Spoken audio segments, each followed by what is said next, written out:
All righty, welcome to the Office of Educator Effectiveness and Leadership Development's virtual office hours for May. We're so glad you could make it today. If you haven't done so already, if you will, type your name, your district, and the response to the opening question in the chat box, and we will read out some of your responses later on. I'm thrilled to see so many of you making so much awesome progress in getting your special areas evaluators trained. If there's any way that we can support that, please don't hesitate to reach out to your regional liaison or to me. We will begin now. It's 2 p.m. Welcome again, everyone. If you haven't done so already, please type your name in the chat box and mute your mic until you're ready to speak. For those of you unfamiliar with the Microsoft Teams platform, if you have an older version, if you hover in the middle of your screen, you can find the control icons. If you have the newer version, the control icons are on the upper right select section of your screen. If you haven't yet, please click on the mic to mute yourself until you are ready to ask a question or speak. You will click the same mic icon to mute yourself again when you're done. You can click on the hand icon to raise your hand, and so that we will know you have a question or have something to share, and then you can click on it again to take your hand back down. At this time, please use the hand icon if you'd like to hop on the mic and share your response to the opening question. Anybody want to share their progress with where you are in training processes for the Special Areas 2020?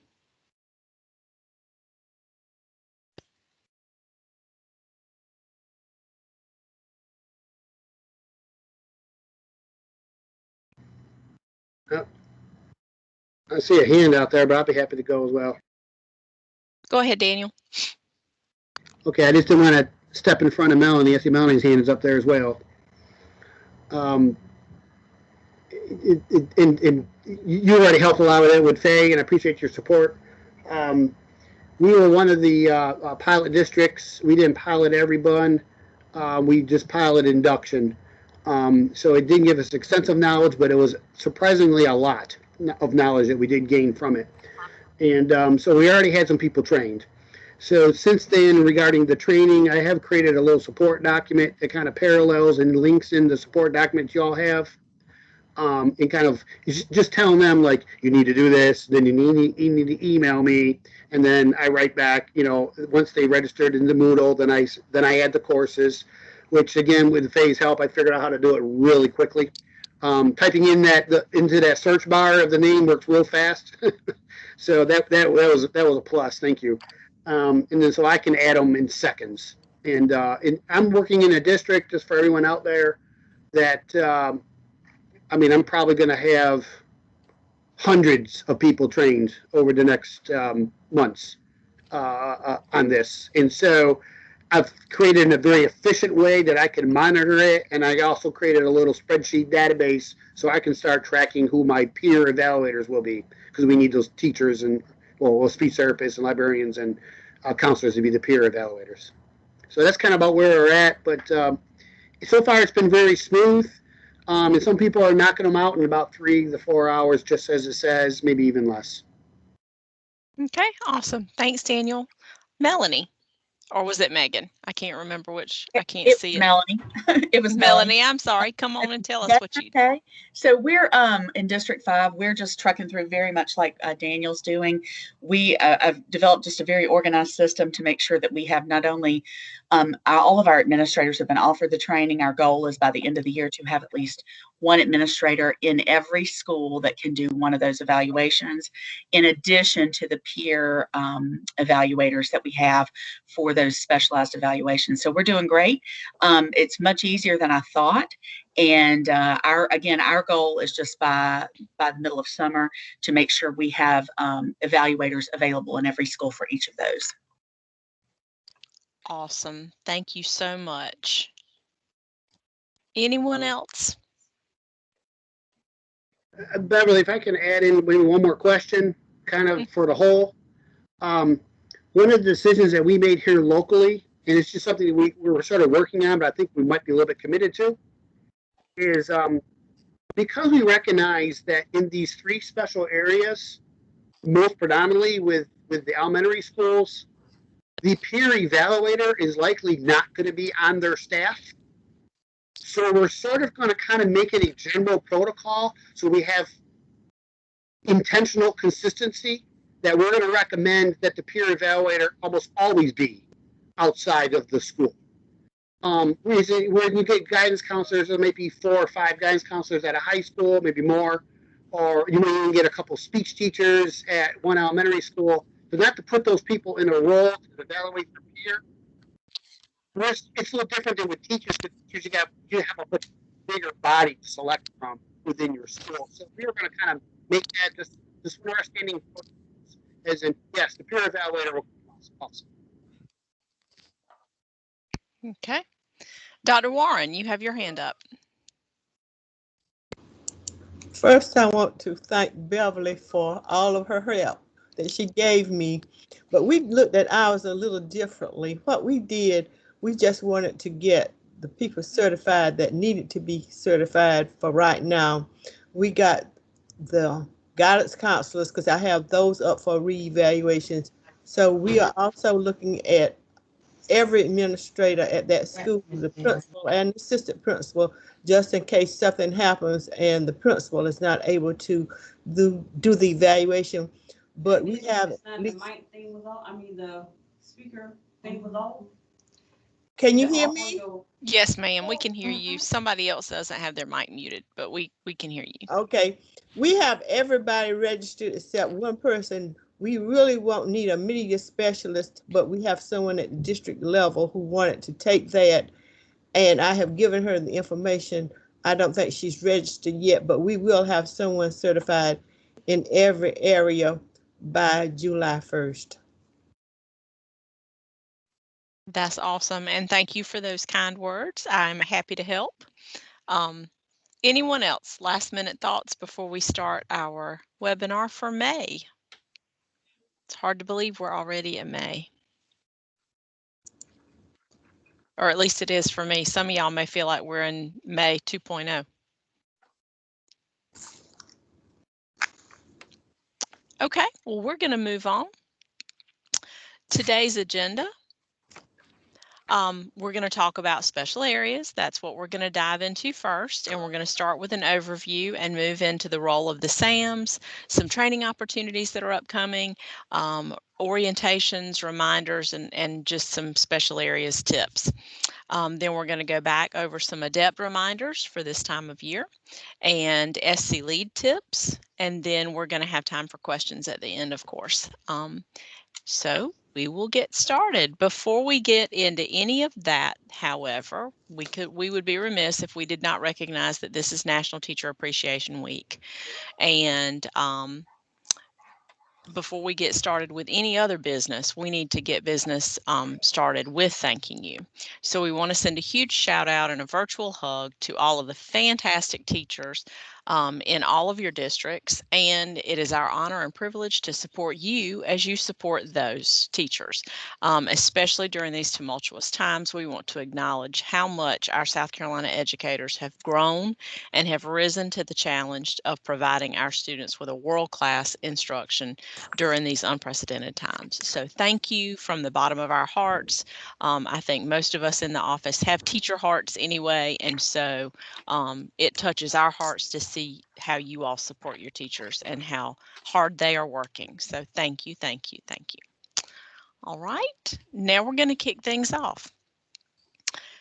We're so thankful for you all that you have already done this academic year is tremendous. But as 21-22 is fast approaching, you all know that district-wide implementation statewide will be for the Special Areas ADEPT 2020 will begin in August. This will be we want to thank the districts that have piloted for us. That has been incredible data that we have received and feedback and input.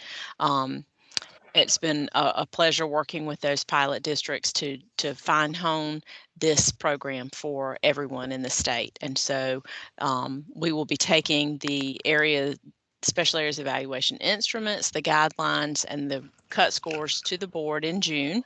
And this section is to prepare you and aid you as you prepare your districts to implement the new special areas. So I'm going to hand it over to Lila, and Lila's going to cover a few things first.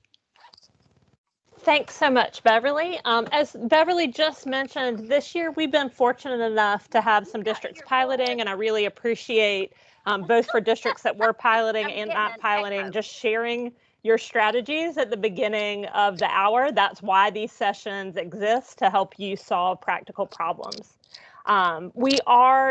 This graphic should not be new to you. You've probably seen us use it many times over the past year and a half, but we're now at the point where we're in the cycle that's in these aqua arrows that are spinning around. So our pilot districts have started implementing, they've been training. Districts that are going to start up in August 2021 have started the training, and then we're going to head back to the board in June of 2021 just to get that final approval. From speaking with all of you and from talking to a lot of librarians at this year's SCASL conference, we know that districts are in very, very different places with training and rollout. And we want to reassure you that wherever you are in this process is fine. Beverly has worked really hard to get all of the special area managers into a trainer training session to help people understand how Moodle works. And so wherever you are, we're going to get you to the finish line. But we do want to give you just a few tips that we think will help you with that rollout and implementation. So if we can head to the next slide. When you roll out with educators, it can be really helpful to remember that there is a lot of input that has gone into this work. So to begin this process, we gathered feedback from 300 librarians, counselors, speech language professionals, and administrators starting in winter 2018. Many of you have given several rounds of feedback, and we really appreciate that.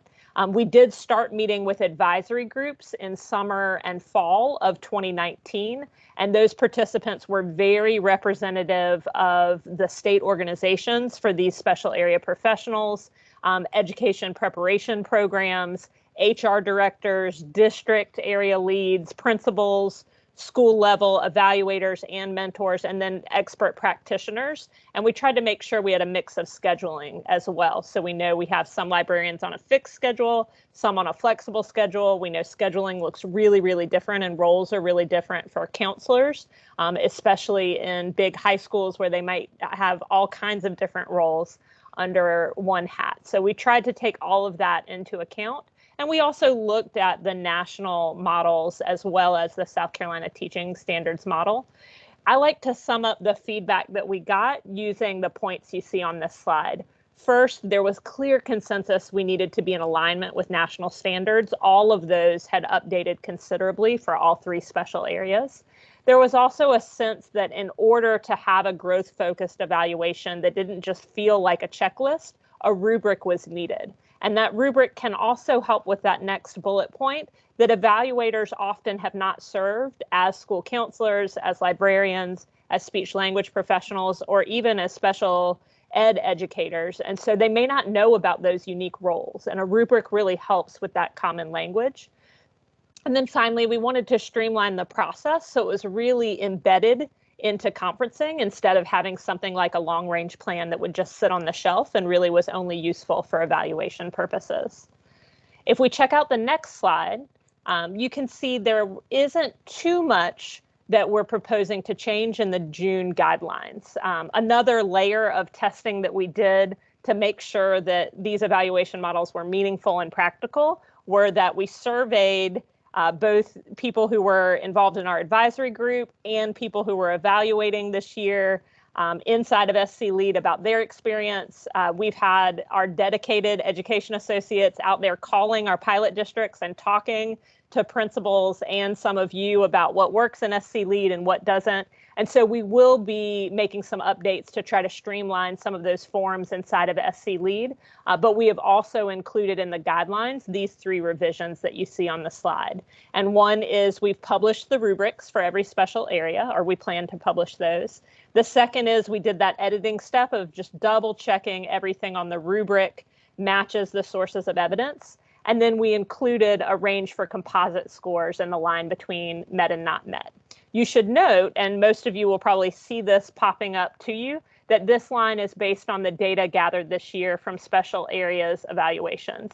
And the line between met and not met for special areas is a little bit higher than the 2.26 cut score for classroom-based teachers. We will continue to gather data on these composite scores for the next few years to make sure we've targeted a fair delineation. But we believe, based on the data we've seen so far and the scoring we've seen so far, that this is the fairest delineation. As we mentioned last month, we do intend to do a deeper dive into the teacher ranges next year with an advisory group. And as always, if you are interested in helping us out with that, just let us know. We have many of your names on there from last month. If you need any help with the specific resources once they're approved by the board, please know that those will be posted on our website at ed.sc.gov, and we'll send them to all of you and your HR leads directly. For the next section, we just want to give some practical tips about things you might be thinking about with the transition. So I'll turn the mic over to Beverly for those resources. Thanks, Lila. Regarding district orientations, there will be no one-day training for special areas practitioners from the SCDE like there is for classroom teachers with the 4.0. As stated in the guidelines documents, districts are responsible for providing an orientation to all special areas practitioners undergoing a summative or formative evaluation during the year.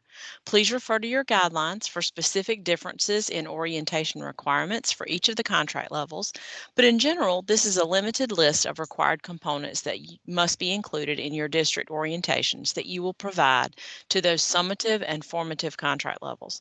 To assist you with the delivery of this orientation, our office has created PowerPoints that can be tailored to fit your district's orientation needs. We have included several slides at the beginning of each of the PowerPoints that detail the specific requirements of each district. And thanks to Kim for dropping those links in the chat box. The components that are required for written and oral explanation are evaluation process, evaluation rubric, the timeline, the criteria for successfully completing the evaluation, the intended use of those evaluation results, and the names of the evaluators. Okay, and the next slide. Regarding special areas managers, the role of the SAMs is vital in the rollout of the new evaluation models. If you are your district SAM and you have not yet registered in Moodle or begun to assign evaluators to training, we strongly encourage you to get a jump on this now rather than waiting any further into the summer. If you're already registered as the SAM but need reminders of next steps, don't forget that your SAM Google folder is jam-packed with helpful quick guides and cheat sheets to help you efficiently and effectively fulfill your role in training your evaluators for a smooth rollout. We encourage you to refer back to the actual Google folder frequently as we are constantly updating the docs with helpful hints and changes to reflect updates made by Google and by our designers in SC Lead, as well as tweaks that we make based on feedback. If you have any questions regarding Moodle, the role of the SAM, or anything about the new models, feel free to reach out to me at bflythe@ed.sc.gov. And now I'm going to hand it over to Faye for some training updates. Thanks so much, Beverly, for the special area reminders. So up on the slide, you can see the upcoming, I'm about to, my mask is choking me. I apologize. All right, so these are the dates for our upcoming special areas Train the Trainer training. Note that May 7th will not have an sclead.org session, and we will be sending links for the option to join on July 7th or September 16th. The session for the 7th will end at 12:30. Just as a reminder, the Train the Trainer training is a condensed one-day mandatory training for district adept leaders who will be tasked with training special areas evaluators in your districts. This training does not result in an evaluator credential, only to train evaluators. Attendance at this training prepares attendees for the implementation of the 2020 special areas this upcoming school year.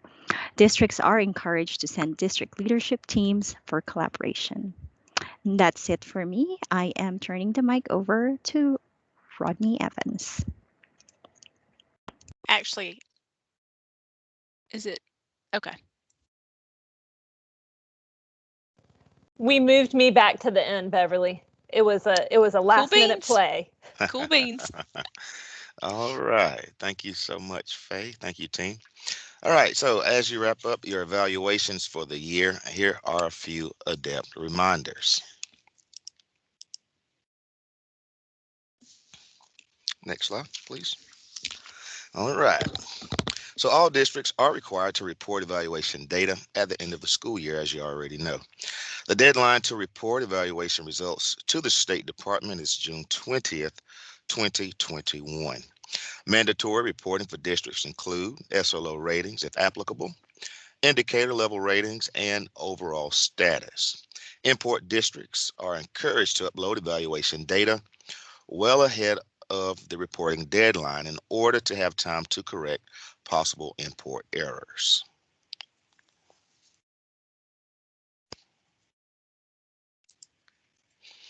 All right. So the ADEPT plan is due on June 1st, and the Word version is currently available on our website. I believe someone is going to drop a link for the Word version in the chat.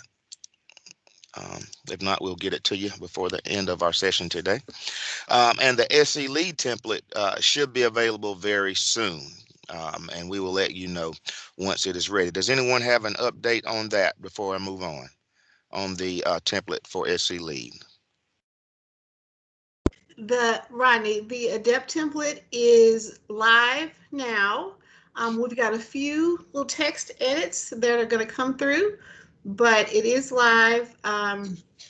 We hopefully that the text edits won't impact the data that you put in, but certainly by Friday it should be all raring to go. But it is currently live now. Awesome. Well, they may not need the Word link. Okay, that's good information. Thank you so much. So again, as Julie just mentioned, it is live, so you do have access to the 21-22 template at this time.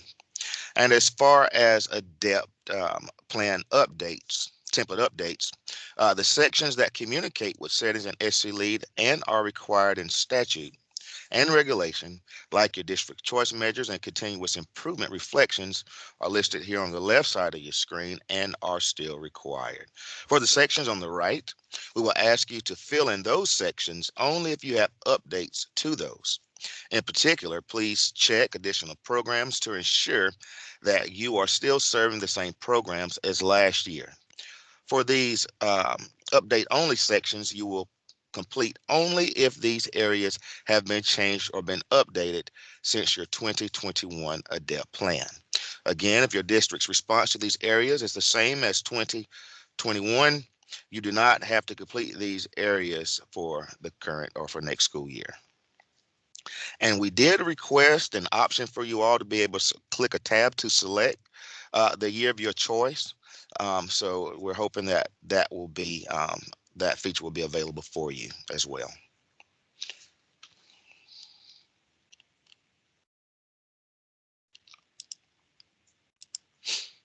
All right, moving right along. All right, so in addition to the ADEPT plan is Addendum A. And Addendum A focuses on equitable access to effective teachers. Districts, we would like for you to review your 2020-21 Human Capital Report that's available in SE Lead to respond to the questions that you see here on the screen for equity. And I believe someone is are we gonna provide the link for this document, the Human Capital document? There. Yeah, okay, all right. Kim just dropped the link in the chat box that'll give you detail about completing Addendum A. So again, Addendum A is in addition to the ADEPT plan, and we'd like for you to respond to these 6 questions using that document that Kim just dropped the link for.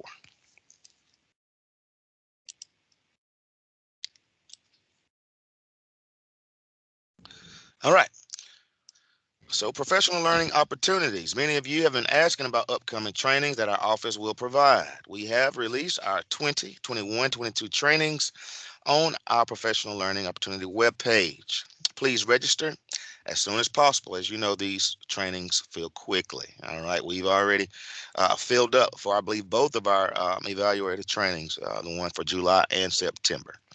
So if you're interested in those, you'll be able to send in a request for the waiting list. Among our many trainings, we want to highlight ADEPT 101 coordinator training on August 24th this fall. At the beginning of the school year. Some of you may be graduating from your ADEPT coordinator role, so we want to make sure that you register your successor soon. As a reminder, ADEPT Coordinator 101 training is designed for new district ADEPT coordinators and current coordinators who would like a refresher. The morning session will provide an overview of contract levels and certification, the expanded ADEPT evaluation cycle, and sclead.org. The afternoon session is a personalized workshop for setting up district information in the sclead.org data management system. Lastly, we want to remind you to share with your educators free professional learning offered by our partner, NIET.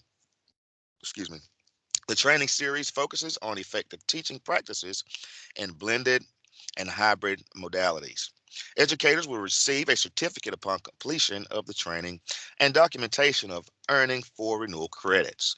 The final modules of the Effective Blended Learning Series are on Tuesday, May 11th for Module 1 and Sunday, May 16th for Module 2. If you have any questions, please reach out directly to NIET Training at NIET.org. And I was going to see if I can drop that link in there for you, the chat for you right quick. I already dropped them. Oh, thank you so much. All right, so moving along. All right, so we're going to move on to, I'm going to continue with this next section of sclead.org reminders. And then, Julie will take it after the first couple slides. So here are some reminders for sclead.org. You can go to the next slide. Thank you. All right, so what does the auto completion feature for GBE evaluations? What does this feature do? Some of you may be familiar with it. For those of you who are not, here's the information about the auto completion feature. It completes all eligible open evaluations for the current academic year for classroom-based teachers, school counselors, school librarians, and speech language professionals who are on a GBE evaluation with a continuing contract. Okay, this sets the overall status and or recommendations for the evaluations as continuing GBE, met, and rehired if they're not already set for educators. When will auto completion start? It will begin on Tuesday, May 11th. So that's next week, and we will complete every Friday until June 20th this summer. Why is this feature important? This feature allows ADEPT coordinators to focus on those educators who are not met and those who may not be rehired on next school year. And for those educators who don't have SLO scores in the system, well, classroom-based teacher evaluations missing an SLO rating or score, or a skip. If there's not a skip for the educator, those records will not be updated or closed using the auto completion feature. Okay.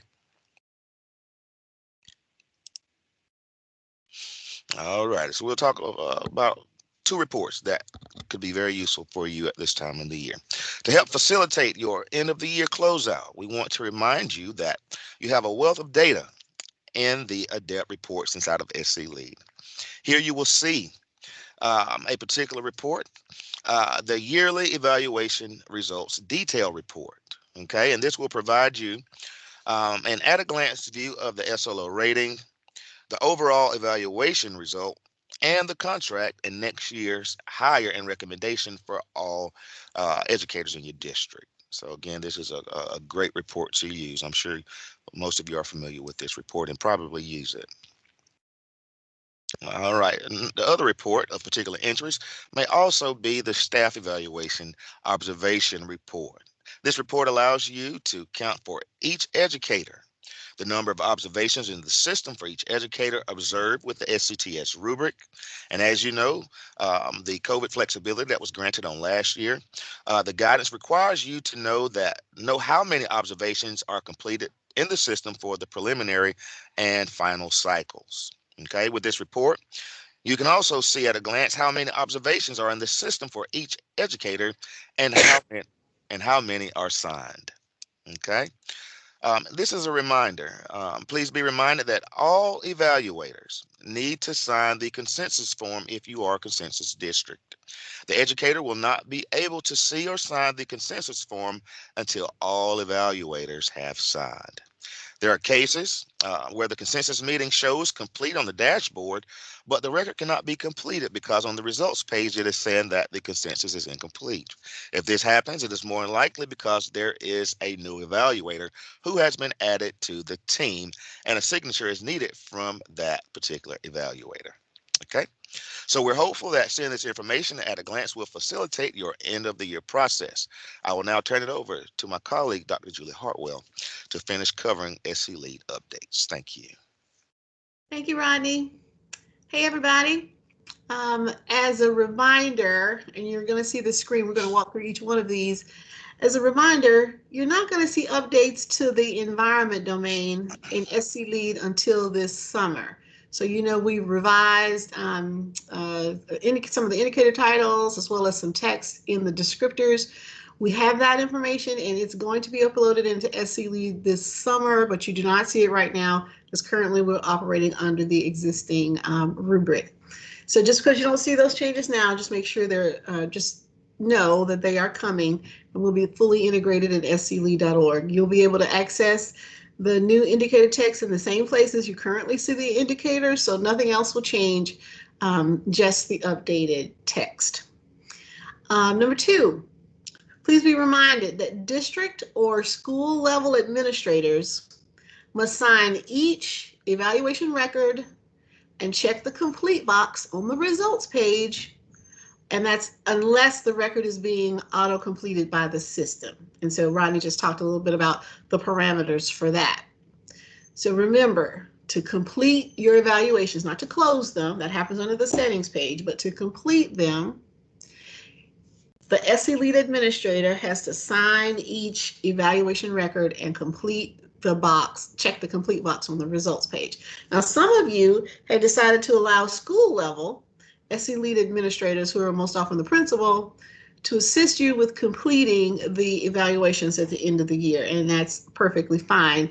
But we just ask and remind you and encourage you to please make sure that you train them on what to do to avoid your having to submit corrections to the records later in the summer. Next, this is a reminder we've talked about a couple of times in the winter and of course early spring. We're going to bring it up again. If you have an educator on a highly consequential evaluation, okay, that means, and you know this, but I'm just going to repeat it. It means that they've had at least one annual summative not met in their past, and they are attempting the second annual summative this year. So if you have any educators on a highly consequential evaluation, it's worth a second look to check to see if signatures are present, if you've got the correct number of observations in SC Lead, and if the team has at least 3 persons on it. Okay, we've streamlined the process for reporting these to us. So you'll only have to email me if you have an educator who's on a highly consequential evaluation. I'll send you an email with further detail on that end of May, early June. But just wanted to give you a heads up to please go back in, check on them now, check on those records now, and keep an eye out for my email about who needs to report, because everybody won't have to report if you don't have anybody that this applies. Also, for import districts, and we know we have several on the line, want to just remind you to please complete each tab. That means you've got to go through the classroom-based teacher tab, as well as the special area educators tabs. And in addition to completing each tab, you need to make sure on each page that you are putting information in each column that's labeled for every educator that's listed. In order for the system to validate data, you've got to make sure you do that. If not, it's going to kick it back out. If you run into trouble validating, and that's where most people get stuck, you can always reach out to us, your friendly education associate, or you can email the SC Lead Help Desk. They are very skilled in being able to look at your file and pointing out your problem in the blink of an eye. So please be sure to use one of those resources if you get stuck. You also have available to you the help guide for the import process, and that's on the homepage in sclead.org. Finally, and we keep harping on this because this is very important, we are about to launch statewide the new special areas instrument, and we want to make sure that you guys are ready. So please pull, Rodney mentioned this a little earlier, the staff credentials report. He mentioned the reports that are helpful to you, and the staff credentials report is another one. Pull that report and ensure that you have enough special areas evaluators available to you next year, or you have a commitment from a neighboring district to partner and share evaluators. Okay, I'm sharing a screenshot here on this page from a school district in the PD region, just to let you know what the credential will look like among the others in the spreadsheet. So I was so tickled to learn that so many of you are getting your folks trained up in a really aggressive manner, and we want to continue. We want to encourage you to continue that process just to make sure you're ready and not caught behind the 8 ball. So that is the end of the sclead.org reminders, and I'm going to turn it over to one of my other faithful colleagues. Cannot remember who's next. Was that Lilla? Yes, and I'll just ask Faye if you could unshare and head back to the slide. We did want to give you one update on an adjustment to our spring timeline, and this is to do with not the special areas evaluations, but the ADEPT evaluation guidelines. So we'll pull that up just so I have, and I'll get my talking points up for you. As y'all know, sometimes you have the best laid plans and you have a long-term communication plan, and then a wrinkle arises and you need to monitor and adjust. So we're in a moment of monitoring and adjusting our spring calendar. Instead of bringing the proposed updates to the ADEPT guidelines to the board in May, we are going to wait and hold off until the June board meeting.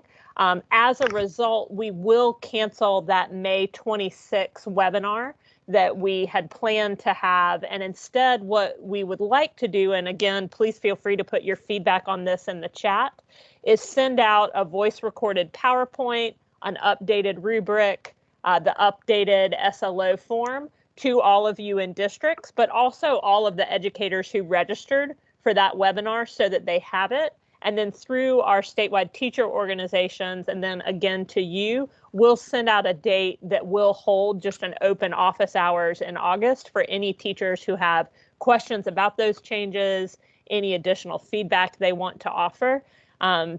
Again, just to remind you, the changes that we're bringing to the board are fairly few in number. The first is just the updated environment domain that NIT, the updates they made last August. The simplified SLO, cementing that into our guidelines and just aligning what's in the guidelines to that, because the form actually isn't in the guidelines. And then potentially putting some guidance together for what we mentioned last month around allowing a teacher who's undertaking either a master teacher path of being a mentor or mentoring, acting as a cooperating teacher for a teacher candidate, or a teacher who's taking on some lead teacher, expert teacher roles, like going through national board, being able to use those processes as a professional goal instead of doing the SLO process. So we are putting that together. Again, I appreciate, Larry, you asking about, well, could we get feedback on potentially pushing back the SLO date past April if that works for GBE educators in our district. Since we do have one more month, that's something I can definitely bring forward and ask about, and would love your feedback in the chat or on the mic from other districts about whether that flexibility is something you think is worthwhile and you would get some use out of, because we're certainly happy to bring all of your feedback back to all of our senior staff and our advisors here at the agency. So that's it for me. Thank you guys for letting me slip in one more slide. And now I will turn it over to Beverly, who I think is going to help us field some questions. Thank you, Lilla. And thanks to my team for helping out with this month's office hours. What kind of questions do we have? Kim, we got anything interesting that we've addressed in the chat box? Or if anyone has any questions they'd like to hop on the mic or type in the chat box, this is time we set aside for you. Yeah, I have a question. Go ahead, Rodney. All right, I had a question that came from one of my district coordinators about the human capital report. Will it be only available at the end of the year, or will it be available at the end of each quarter? Hi, Rodney. I'm happy to come on and answer that. It is a live report during the year, so I think it should update during the middle of the year. We are proposing to SC Lead that next year a few more columns be added for to be able to see, percentages of exemplary versus proficient versus needs improvement teachers. But we'll ask that question to them. I can't remember, and maybe one of my colleagues does, if it's looking for that completed evaluation or if it just takes a snapshot based on those percentages in time. Thank you. Gina, does that help you out?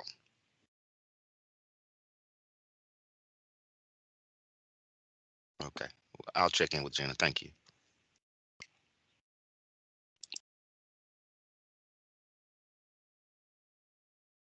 Kim, what did you have from the chat box? There was a question that came about from Jen, specifically because she's an import district and they may not have all of their data in by the ADEPT plan due date of June 1st. In completing the addendum, they may not have all of the data that they need for this current school year. And I just let her know that if that information is not available when she's ready to complete addendum A, she can refer to the 2019-20 report, and that goes for all districts. If you do not have the data that you need for 2021, please refer to the 19-20 human capital report.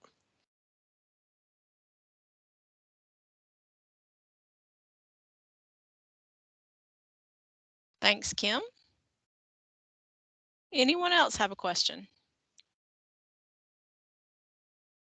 I have one, Beverly. Larry has been brave enough to come and let us know that this is his last meeting up with us. So I want to congratulate Larry and offer you the chance to come on the mic and offer any parting shot you have for the group. But I'd also love to recognize, is there anyone else on the call who is retiring this year? And I believe there might be. So if you wouldn't mind coming on the mic and just letting us tell you congratulations. Well, I can say it's been, believe it or not, 47 wonderful years.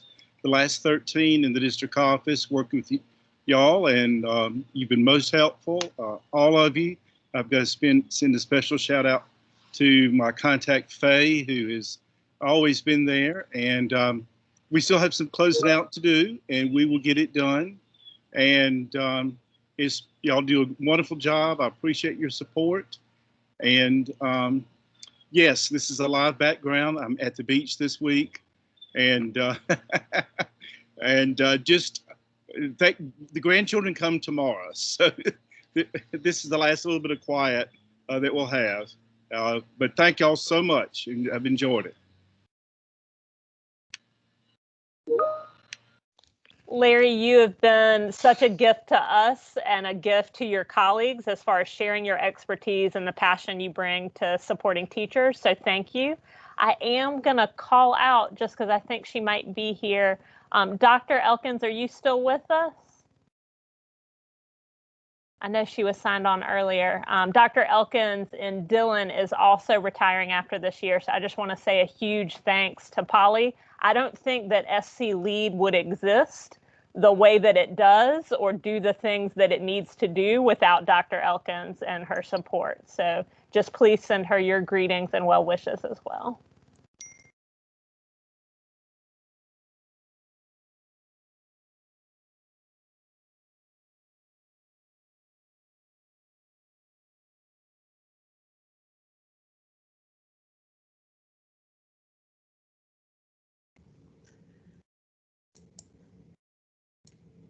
Well, I checked some feedback from Randa about the human capital report, and the human capital report is pulling met, not met, not necessarily that they've marked the evaluation as complete.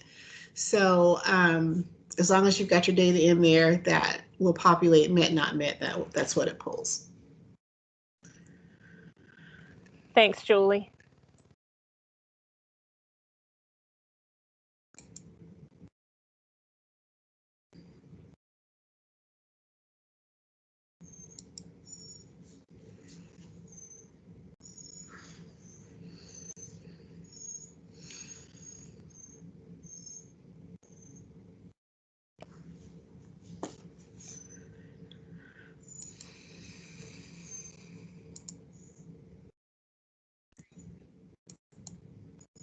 Well, folks, we're going to stay on the line for a few more minutes if anyone has any questions that they are too shy to ask in front of the whole group.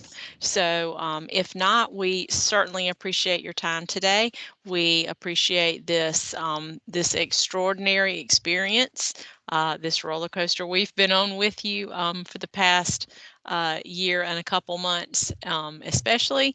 And so we wish you, if we don't hear from you again or talk to you again, we wish you an absolutely wonderful and peaceful and restful summer, full of recruiting great candidates to fill vacancies and a little time for yourself. So thank you so much for being here, and reach out to us if we can be of service. Like I said, we're going to stay on the line for a little while longer if you have any questions, but otherwise, please go forth and enjoy the rest of your Wednesday.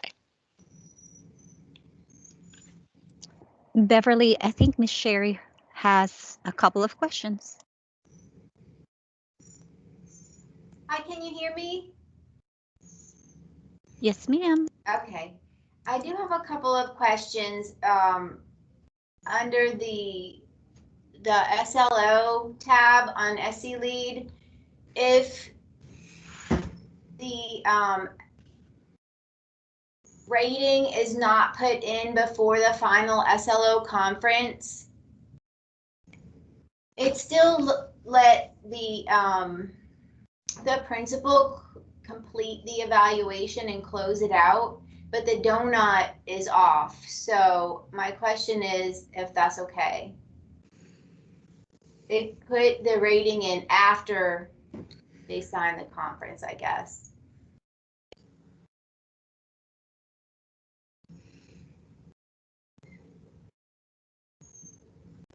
The most important thing is getting feedback to that teacher about how they did on their SLO and making sure that that happened. The donut is for you.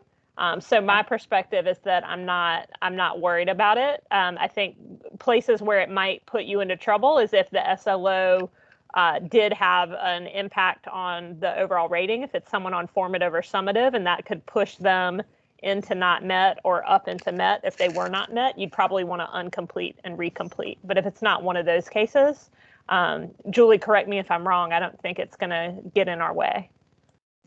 No, and you can put the rating within the SLO form, like across those tabs, or you can enter the rating on the results page. So even though they sign the actual SLO conference form, as long as that SLO rating is on the results page, it'll still calculate regardless of whether or not that form is signed. So I don't think they'll have to unsign it necessarily, because you can't enter it two places. Okay. That's my understanding. But if you have trouble with that, reach out to SC Lead and just, kind of make sure, or, but I think you'll be okay. just as Okay. long as it's showing up on the results page. And like Lilith said, you see the differential in the overall status, whether it went up 0.25 or down point or not or not. Okay, thank you. And You're then is there a way to remove a SLO if there were two entered in there by mistake? I'm not seeing a place where you can remove one. Julie, I can hop in on that one. Yes, thank you, Faye. If you're talking about an SLO that's been entered twice, it's the exact same SLO, the delete button will not show for you if they've already been signed. So they have to be unsigned again. And don't worry, you're not alone in that boat. There are other districts that have encountered that. And I just encourage them that since you've already reflected exactly what transpired in your district and it's just a redundant information, it's okay to be in there. And if it messes up your donut a little bit, but the system's already recognized that there's an SLO there that's completely signed with overall rating. So I wouldn't want you to have to worry about that extra one that was just a copy, to have to request the evaluators and educators to remove their signatures just so you could delete it. Okay. That should not be an issue. Thank you.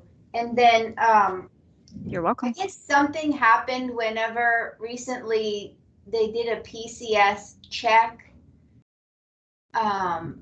with the position codes and everything through the HR, and it kind of messed up some of our purchase service teachers and teachers who were formerly purchase service teachers, and all their evaluation is gone.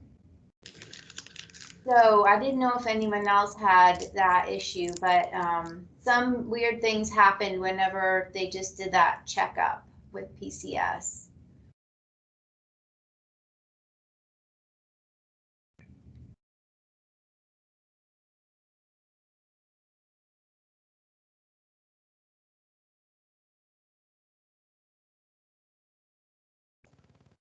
So Sherry, I'm looking up the answers to the answer to another question. Okay. But was the case you ran into, you couldn't see the evaluation anymore for someone Well, whose position changed in PCS? so what happened was they had done it was an induction teacher, and they had done, it was a FACES teacher who finally went back to their country and came back, and this is their first, like, in real induction that will count. They did the observations and they were working through everything, and then all of a sudden one day that was all missing, and he popped up on the non-evaluated tab without a 2021 evaluation. And so all the data that was there was gone. And I just, that was only one example, but there were a few others who they just moved to a different tab, and then some of the data is missing from that the principals have already entered. So the moving to a different tab has to do with those position codes and whatever your finance folks are entering into SC Educator. You can add folks back where they need to do by using that add staff function, and you should be able to get them back where they belong. When you do that process, if you see that there's something that was an SC Lead that isn't anymore, just email support@sclead.org. They keep records of everything, and so it's not gone forever, but it may just not be accessible to that principal because they're not staffed in an evaluated position yet. And so when they get moved back into the evaluated tab, it may be that those things show up. Either way, if once you get them back staffed where they need to be, those things aren't showing up, SC Lead should be able to help you. They'll just need they need the cert number, and they need to know what is missing. Okay. And then my last question is, when I have given schools the ADEPT school level adept coordinators at our charter schools the permission to complete and close out the evaluations. Sometimes there are signatures missing, but it's still letting them complete the evaluation and close it out. If there were a major problem that something major was missing, would it not let them do that?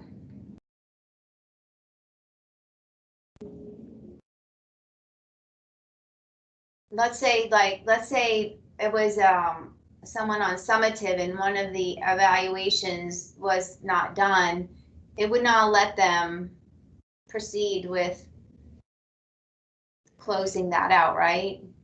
In general, the system has breakers in it that wouldn't allow them to complete it. Okay. Right. But you need to really look at them on a case-by-case basis to just kind of sort of make sure.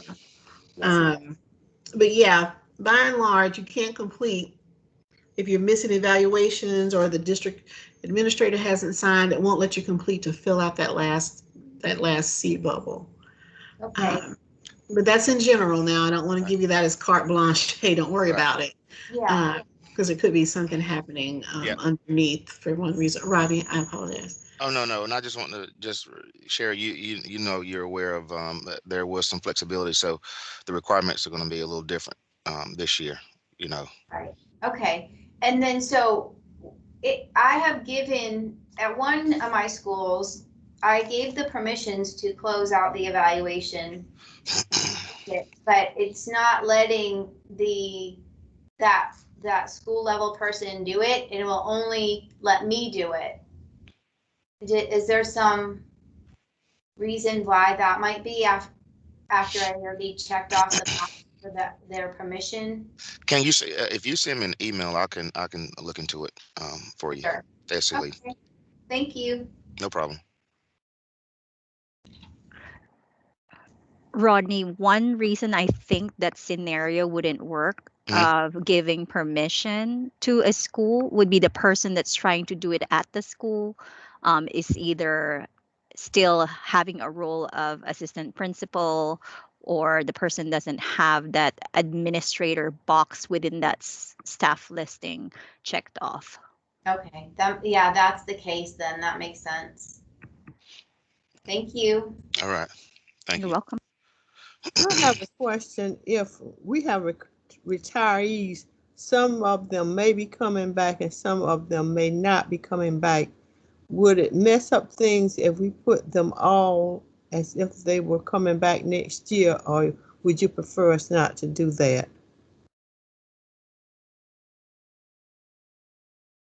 Dr. Warren, I think that depends. You know, you have to do, your finance office has to do what they have to do in terms of putting people into SC Educator, the old PCS system. From our perspective, we're fine if you add them all to the rosters for those schools and you have them set up for SC Lead. We just encourage you, when it shakes out next year in October, do that double check to make sure you've deleted any of the ones that you kept on there that aren't actually back with you, and that way your data will just be cleaner. Okay, thank you.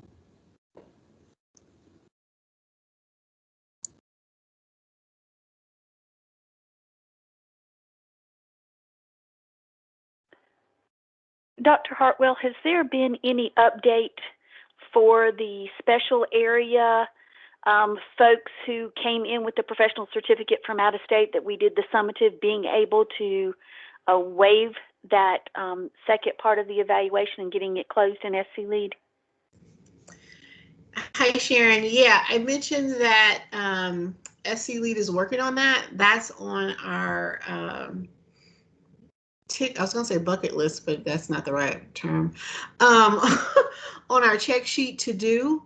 It wasn't a priority before the ADEPT plan, so we wanted to get the ADEPT plan out the door first. But it is on the radar to be done. So like I mentioned to you, just kind of hold off on that one person. I know you want to get your your ducks in a row.